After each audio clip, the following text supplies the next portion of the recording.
So we are live. Hello and welcome everyone to Digital Ideas. অবশ্যই আজকের euro cup preview show নিয়ে আমরা চলে এসেছি আপনাদের ডিজিটাল আইডিয়াসের পর্দায়। আপনাদের অন্যতম favourite show the Euro cup preview show. অবশ্যই আমার সঙ্গে রয়েছে the former youth development coach of Leeds United Andy Cooper, and অবশ্যই আমার সঙ্গে রয়েছে Indian commentator and football analyst Suman Chakraborty. Generally আমি যে কালকে যে ফুটবল হয়েছে, ইতালি কোয়ালিফাই করেছে নকআউটসে, সেই ব্যাপারেই আমরা আজকে আলোচনা করব এবং জানবো যে কেমন লাগলো। আমি প্রথম প্রশ্নটা অবশ্যই এনডিএ করতে যাবো। How was the performance of Italy yesterday? Again, you look at 8 changes, which I think we predicted beforehand that they might go with, but still being able to dominate the ball, dominate possession, and ultimately come away with a comfortable victory. You know, the kind of interesting thing that happens in these group stages is that Wales, they can have not much of the ball and not create too many opportunities, but they've gone through as well, and they'll be pleased. So it's about regrouping, making sure everyone's fit, and getting ready for them knockout stages. But I thought Italy massively impressive again, obviously not conceding. The right winger, that Chiesa, who's I know he's been on loan this season, who came on, really impressive performance. I think a lot of wingers now are told not to cross the ball once they beat the man and get the ball into the box, but he did it time and time again down the right hand side. You know, often the teams who play possession based football bring the ball back inside and they look to switch it and play a bit safer, but as soon as he was able to get on the outside or the inside of a man, he was dangerous and linking. So I thought they were well worth the victory yesterday. And they're gathering momentum, really. And I think people will be fearing drawing them in the latter stages of the tournament. Yeah, I have a question. And I mean, this is something extraordinary from Italy's perspective. And making as many as 8 changes from their last game. And still, they had it very easy against Wales. I mean, how do you make out of it? I mean, they are looking a menacing outfit. I mean, the most, ominous side, to be honest, in this Euro season altogether. Yeah, what needs to happen in these tournaments? It needs to be a squad game. It's about that 26, and it's clear for them. They seem to have a great harmony within the group, and Mancini's done a great job in bringing everyone together. If you look at the camaraderie around the group and around the team and around what's happening. Half time when they had the full time whistle yesterday, it looks like he's got a real togetherness there, and people who have been left out and big names as well are comfortable and knowing the role, and everybody's backing each other up, whether it means that you're just going to get one opportunity, which was yesterday, or whether you need to come off the bench and have an impact. But well drilled, good at set pieces, obviously, which is how the goal came about, but also in defending them. Clean sheet record just gets more and more impressive by the game. So yeah, fantastic tournament so far, and safely navigated it through into the latter stages. Obviously, there is a question from audience. Suranjan versus Suranjan asked that Austria versus Ukraine gonna be a cracker of a game. You win, you qualify. Which team you keep ahead of the other, and why? I'm going to go with Ukraine. More dominant in attack, I think, in this game. Austria maybe a little bit more defensive minded and maybe lacking creative ideas in recent games. So I do think that they've got the opportunity. Obviously,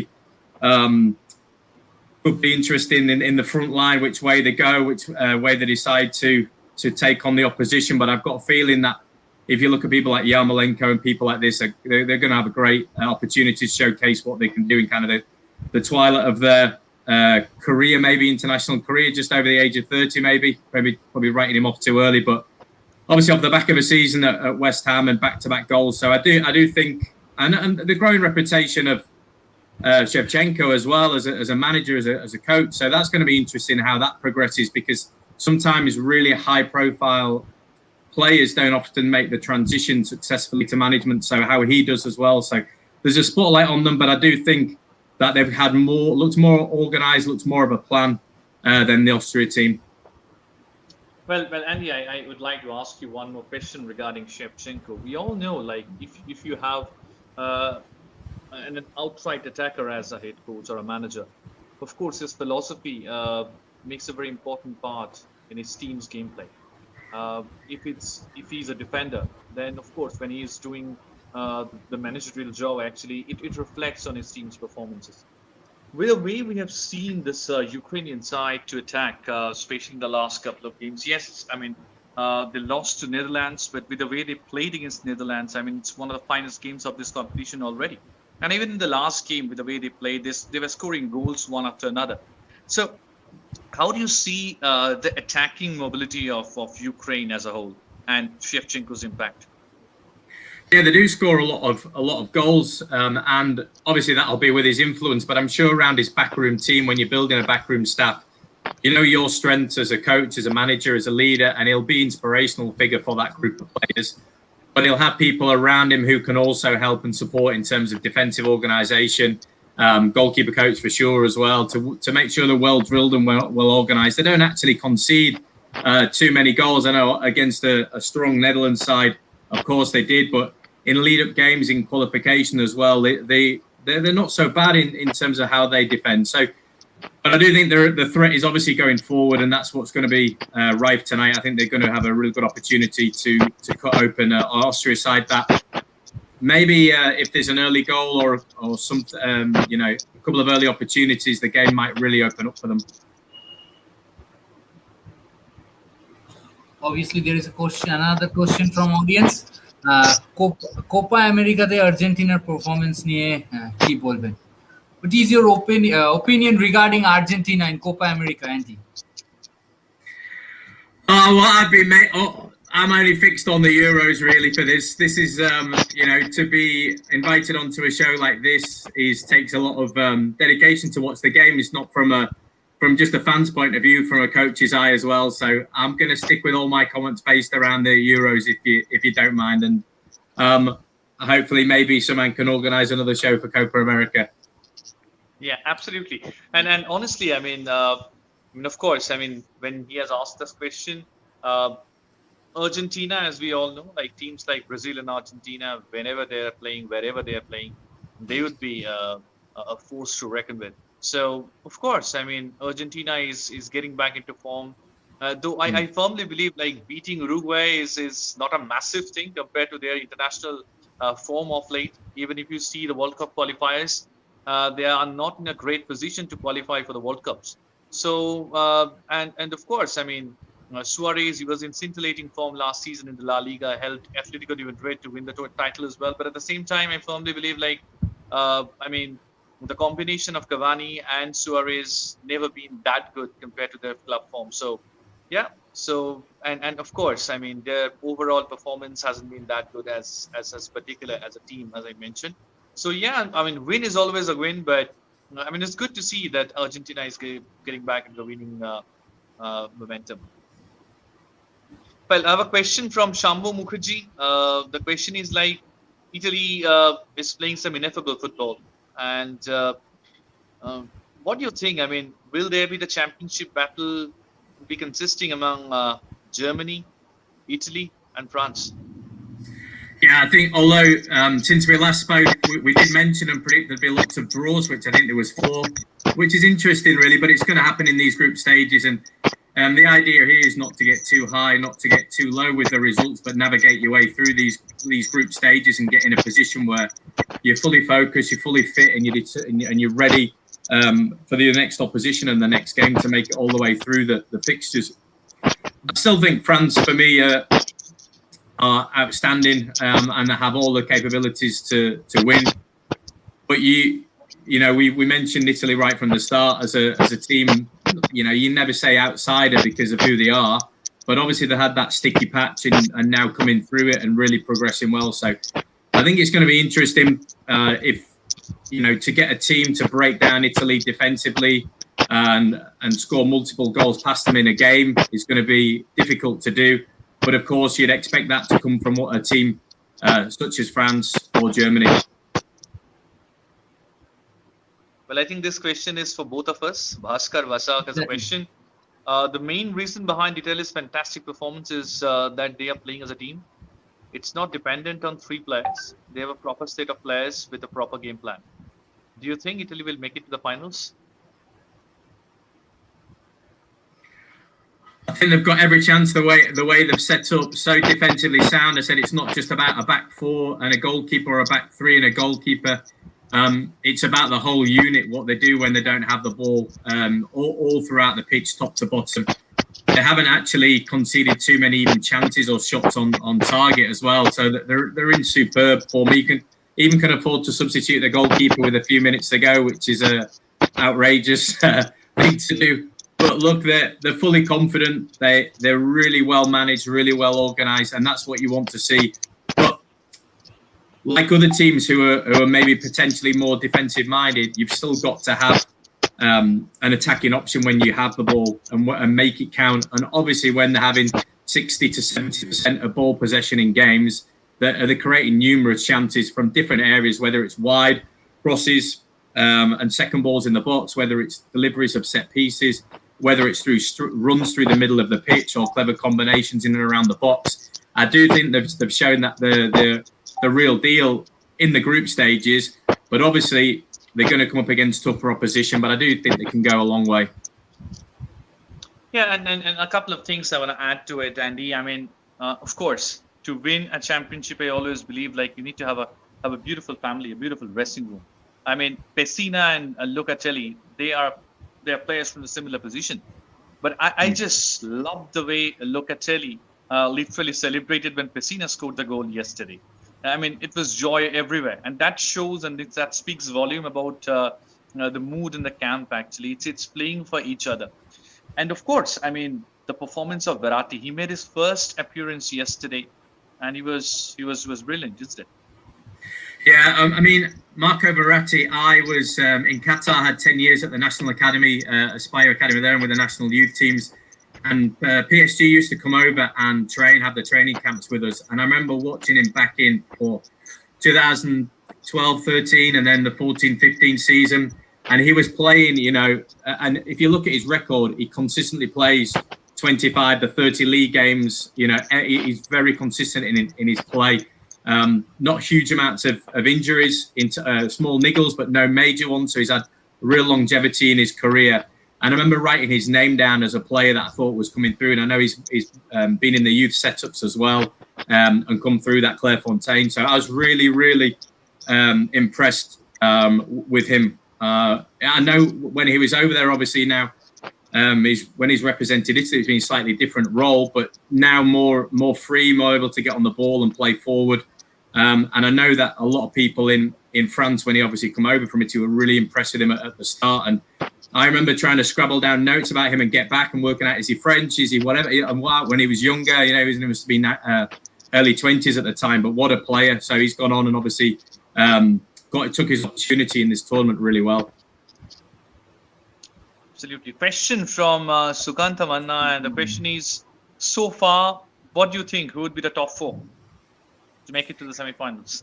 Oh, you have to, difficult. You have to navigate through the draw, so maybe that's something I need to consider. So go through and look at who's gonna meet who.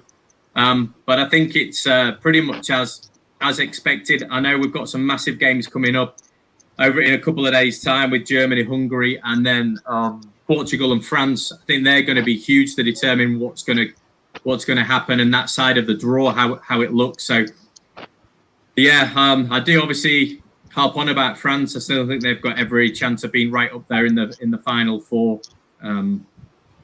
What's your thoughts? Yeah, same vibe, but I strongly believe that England too have a very good chance if they can play their best 11 and they can score goals, because they have enough scorers in this team. But unfortunately, in the last couple of games, we have seen that they literally struggled actually in the attacking third. So if they can break that particular jinx, actually, I firmly believe that England too have a very, very good chance, because their round of 16 draw is relatively easy. They have to play either against Slovakia or Czech Republic. So compared to the big ones, they won't feel that much amount of pressure while facing against them. Possibly it would be the second of that group. So relatively it would be an easier challenge for them. And of course, if they go through next round, then too they'll have a relatively easy opposition. So making it to the first four won't be a big trouble for England. Compared to the fixture, Italy should qualify. they are literally amazing so far, and I strongly believe that teams like Portugal, Germany. I mean, Germany would be one of the teams to reckon with, especially after their scintillating, emphatic victory over Portugal the other day. So it's all about rhythm in a tournament like the Euros on a big stage like the World Cup. If you get the momentum, there is no looking back. Yeah, and things change. That if you look at it, you're trying to get people fit and stay fit and not suspended. And if you look at the quality of refereeing, I think has been really high. The difference in VAR to how it has worked in the English Premier League has been brilliant as well. A great addition and being used correctly, and how most football fans and people in the media would like to see it used, and experts. So that's been great. But there's certain things that you're not able to legislate for. I don't know what's been released with Billy Gilmore, for example, who had that really impressive performance against England for Scotland, but is tested positive today. So he'll be ruled out for the next game, and you don't know if there's a consequence there in terms of players who have been around him, who are close contacts as well, and maybe that reduces the quality of team that they can put out, and that might change. So there's lots of things that can happen that potentially haven't happened in tournaments before as things go on. But people need to stay safe and secure and make sure that they're ready to perform at the top level when needed. Absolutely. Well, there's a very, very good question from Chandrachur Mukherjee. And this is a question, $1 million question, I believe. Italy, if they have to play Verratti in the knockout stage, then who will sit out? Barella, Jorginho, and Locatelli. They all are in scintillating form. Yeah, well, there must be a reason that he hasn't played. Whether Verratti, it's just getting the combination, the balance right, and it might be more a case with being such a tactical coach of whether it's based on the opposition as well. And we've discussed before about how some head coaches, managers like to we prepare our way and we're going to play our style regardless of opposition, and you have others that start to tinker and slightly change depending on the opposition, and whether Mancini's going to have a balance of saying, I know what I want and we're just going to go for it, or whether he's going to see what the opposition that they come up against are and then pick his team around that. And that might be more having a holding player who can distribute ball into wide areas. It might be one, he might want more forward runners. He might want two players in there holding. So I think it will be horses for courses and depend on the opposition that they're playing against. But it is a tough one to make the decision. But again, probably one that managers want to have. You'd rather have the quality and the options than be trying to put square pegs in round holes at this stage. Well, interesting question from Suranjan. The question is, considering both the Copa and Euro being played at the same time, if FIFA World Cup would have been hosted now, which 4 teams could have qualified for the semis? I think completely two contrasting tournament styles, everything. So it's such a difficult one to pinpoint. In World Cups, especially if it's going to be expanded, you might sneak some teams through that haven't really got into the latter stages before. But I do think, based on what we're seeing in these group stage, it could be the same powerhouses of football coming to the fore again. Well, Pratik Bhattacharya has a compliment, and the compliment is like, Suman Chakravarti, you and your team members are doing a superb job. Keep it up, bro. It remembers me of late 80s where we used to listen to radio and can visualize. You sum it up very nicely, Jaiho. So thanks for the compliment. I'm sure Andy would be happy as well. Well, of course. Today Ukraine would be playing to get their place for the round of 16. And my question to Andy would be, how do you see Zinchenko? Zinchenko usually plays as a left full back for Manchester City. In a new position as a defensive midfielder, we all know that he can play in that role, but Manchester City, it's not possible to give him a position like that. But we have been playing he has at the moment, one of the best CDMs we have seen in this competition, isn't it? Yeah, and it's all about that defensive cover and balance that you can give, but also being comfortable when you've got the ball and being more progressive and going forwards. Being safe and going sideways. Always off the centre backs and the goalkeeper, you're looking to get on the ball on that half turn and play forward and build the attack and create forward momentum for your team. And if you can't do that, instead of playing backwards, you need to look sideways and see if you can open up avenues to get the ball around the sides like they have done. So definitely a new role, but obviously they see him as somebody who's very good in possession of the ball, a good eye for a pass, but also being able to break up that play and do the dirty work that goes on off camera, away from the ball, that defensive positioning, the screening the balls into the strikers between him and his centre half. So impressive player. Obviously, something that they've seen in him either in training or at Manchester City that they've discussed with him as a role for the national team. So it'll be interesting if what happens when he gets back to his club. But I do imagine Pep likes to do things his own way, and he'll be revert straight back to type as soon as he reports for pre-season. Well, Andy, you must be getting the buzz. This is a bit off topic, but of course, I mean, a lot of Manchester United fans have told me to ask you this question, and I cannot resist this as well. What are the chances do you feel Jadon Sancho has to join Man United? I think it'll happen, and I think it'll happen for probably because of the current conditions that we're living in. The pandemic's happened. There's been a kind of a shift in transfers, and I do feel that ultimately it'll go to one club wants to buy, one club wants to sell.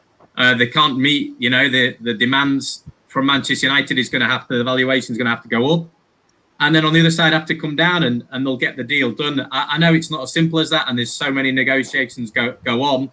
But I do think he wants to go. I do think that it'll be a great opportunity. It's such a good fit for Manchester United. What a great person to have into your club on the next kind of phase for Solskjaer into next season. So it's just a case of people knocking down their egos, making the decision, and ultimately saying, well, what else are we going to get for this money? And whereas Manchester United might have been 20-30 million pound off the asking price at one point, if they can meet in the middle somewhere, I've got a feeling that they're going to get the deal done. Question from Sayan Mukhopadhyay. Understandable, his question would be regarding Germany because he is from Germany. So the question is, how is the turnaround of Germany to be seen now? In Euro, we have the option of the third team to qualify for the knockout rounds. Is it a correct way, as knockout can be anyone's game and good teams can be knocked out? What are your thoughts, Sandy? I think it's a very strange way of doing it, but that's how these tournaments are run. They're run throughout the world in the same way, and everyone's getting the calculators out and working out at the moment. Switzerland are in that position, but it's only because they're the only one who's played 3 games, and then what's going to happen, and it'll all come down to this goal difference as well. So, which obviously teams who are banging in the goals later on in games need to be aware of that. When you get through to these the knockout stages, straight away you're looking at your route through to the final. That's what the players might be, but as a management and staff, you're negotiating the next game. You are trying to keep players prepared and ready and fresh, and looking at your own strengths and what you've done so far and your form. And by then, you're hoping that you can have your selection ready and your best team. I think there's many teams in this tournament that are still not probably sure of the best team, and we've touched on them already. A lot of teams are tinkering. It's obviously clear that they know at the moment the best team. They're able to rest 8 players and bring quality in as well. So it'll be interesting for Germany as they go through the next stage for them, how they want to play, how they want to approach it with the squad and the qualities that they've got, and navigate their way through. But obviously they're a tournament team. They've done it time and time again, and I think you write them off at your peril, really.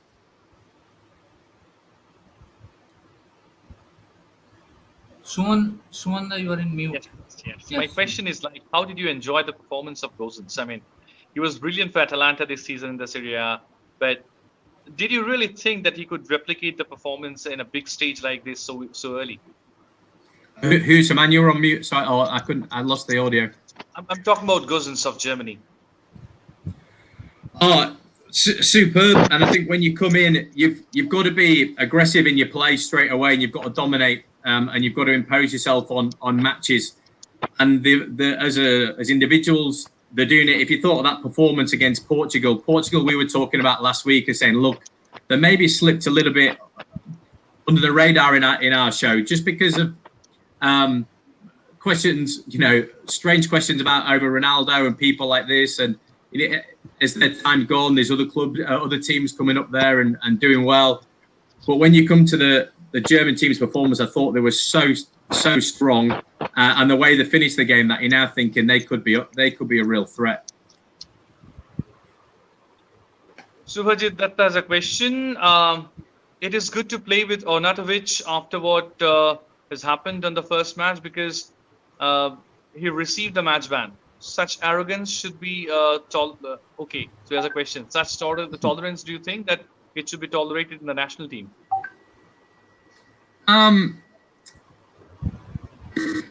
Well, the professional players, aren't they? And they're going to make mistakes. And ultimately, it's up to a strong coach, a strong head coach, a strong leadership team.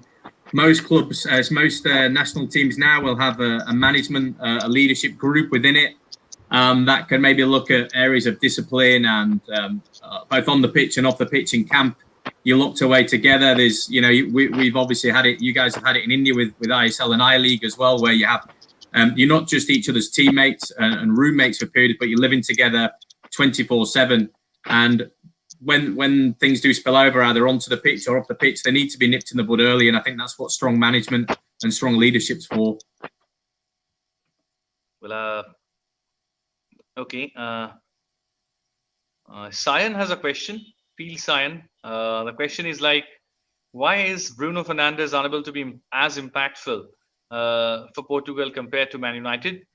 Is the absence of Pogba a factor?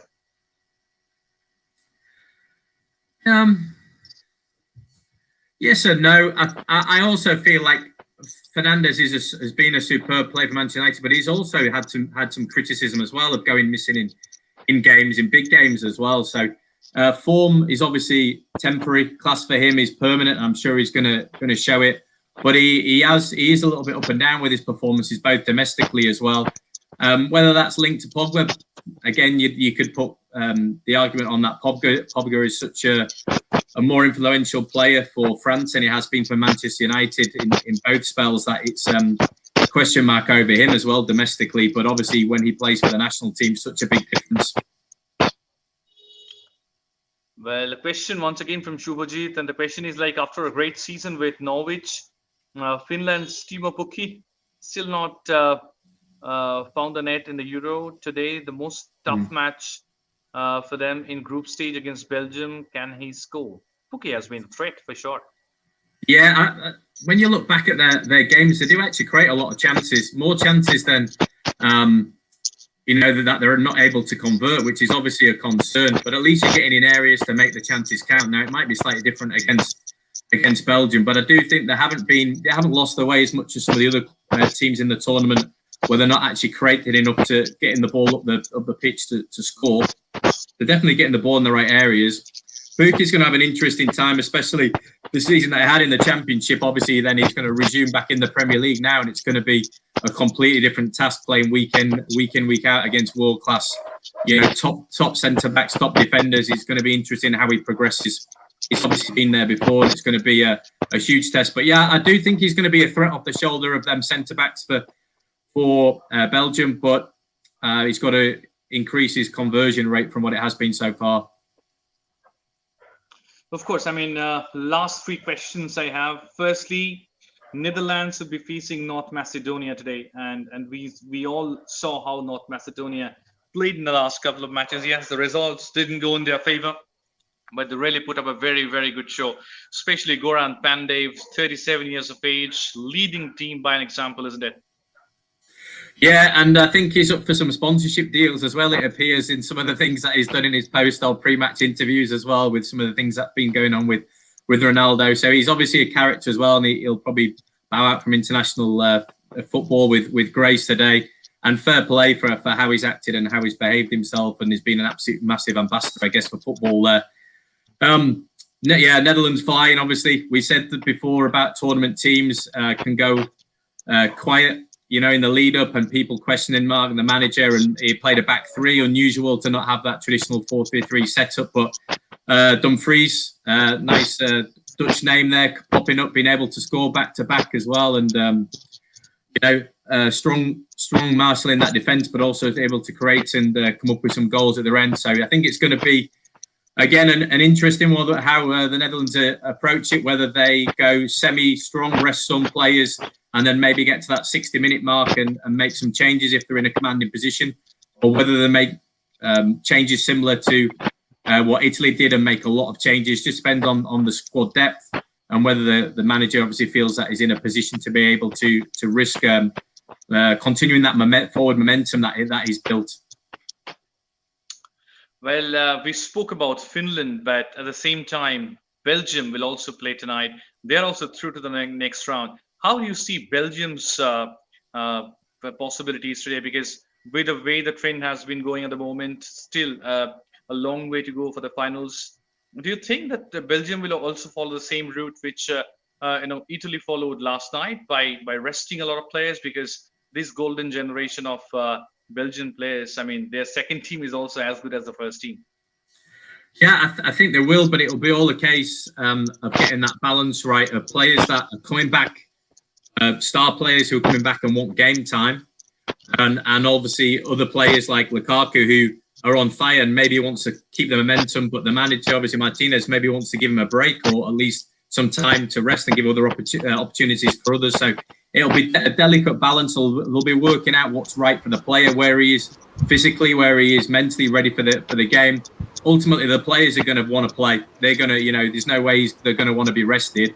But they're thinking about the long-term effects of tournament football. Some players coming back after a long, hard season and maybe like an injury, like we've had with De Bruyne, whether he's going to start and get more minutes, or whether they're going to rest and recoup and go full strength for the last 16 game. But I do expect they'll make changes, a number of changes, probably not as many as Italy, but I think they'll really want to give opportunities. But because they've got such a strong bench, such a strong squad, that they can do it without taking away from the style of play that is imposed over that squad over the last few years. Thank you so much, Andy. It was once again an intriguing show for all the fans who participated in it as well. And more importantly, it's always a lovely feeling to have a conversation with you, Andy. Thank you, Anirban, for being with us as well. I hope that 4 games will be played tonight, and all those games will be crackerjacks in terms of footballing qualities. Interesting for the so-called winners of this Euro Cup, though I don't think there are any minnows, to be precise, in this Euro Cup competition. But still, we'll be hoping to see some magic from the likes of Finland, the New Macedonian, and more importantly, teams like Austria. And there will always be a question from Denmark: can they do justice and play their natural form to outsmart any of the regional? Thanks for joining us, Andy. Thanks, everyone, for being with us.